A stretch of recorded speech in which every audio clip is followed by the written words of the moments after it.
Living room, we've got Ron here with these little cats. Usually he brings dogs, but we got cats today because dogs aren't always the best pets. Sometimes cats are. Kittens. We're mixing it up. There you go. So we have two. These are just domestic. Actually, have a long hair and a short hair here.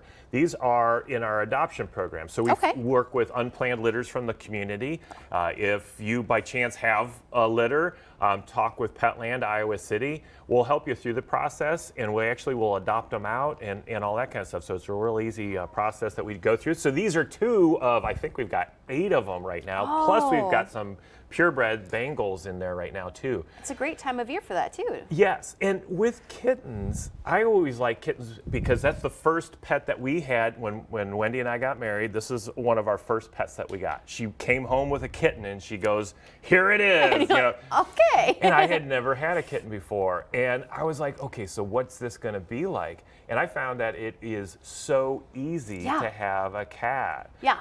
And so there's so many different things that are easier. Here, where do they poop? The litter box. In the litter box. You pick it up. We're going to talk in the future about how you can make that even easier. Food, you just leave it out. We were talking about when you take vacations. Yeah, I have a cat. Her name is Bonnie Blue. She's about 7 years old. And I mean, if I go out of town, all I got to do is make sure she's got enough food, she got a clean litter box, enough water. And, you know, if I want her to have interactions, so I have a friend go over, you know, every other day or so. But I mean, it's not like a dog where you have to have a pet sitter or constantly take them out. And you can make it as complicated or less as you want. So, for instance, taking baths and stuff, they pretty much groom themselves. But if you like to bathe and have things cleaner, well, then you can go do that too. So you can go both ways on that. The attention of a cat, you can be very interactive and they'll be very interactive with you.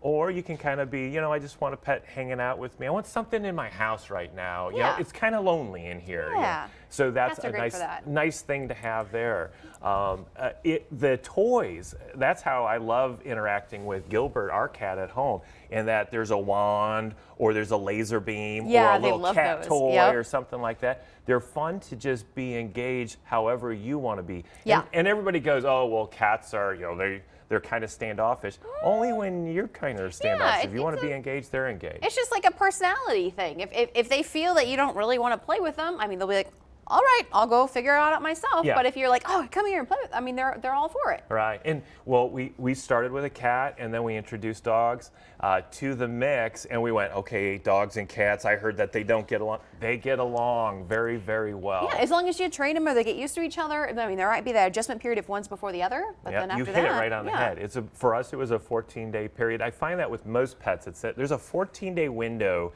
where they kind of get, I don't know who you are, I'm not, you know, sure. And then by 14 days later, our cat and our dog were playing cat chase around the house, tag, and all sorts of stuff. So they'll be very interactive in that way too. I mean, they're a great starter pet, or like you said, kind of a more chill pet for an adult, or a great one for a kid to start off with because it's a little less responsibility than a dog, but you get every benefit out of it and responsibilities out of it too. Right, right. Very cool.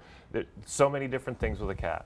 And so if you want these little babies here, these are up, and you said you got multiple others. How do they go to Petland and kind of go about that adoption? You actually can see these online, petlandiowacity.com. You can, we got the page up there. You'll see pictures of them and all that kind of stuff. Come down to the store because you'll be able to play with these, all the other pets that we have, all the puppies, all the bunnies and the guinea pigs and the ferrets and all sorts of other things in there. And cats are so fun to spoil. Yeah. I mean, they are just so fun, and they got all sorts of stuff. We spoil dogs all day long. We get all these toys. We have a huge, nice selection for cats because we love cats and we want to cater to them. So come on down, buy those Christmas presents and stuff like that for the cats as well. My cat gets all sorts. She gets a whole stocking. She gets Christmas. She gets it all. So if you have a cat, you should do that too. If not, maybe check them out. This is a great pet for you, or maybe if your kid's been asking for a pet, you can see if this is going to be a great fit for you too at Petland in Iowa City. It's 7:26 right now. Stick around because we've got your Daily Mail top stories when we come back.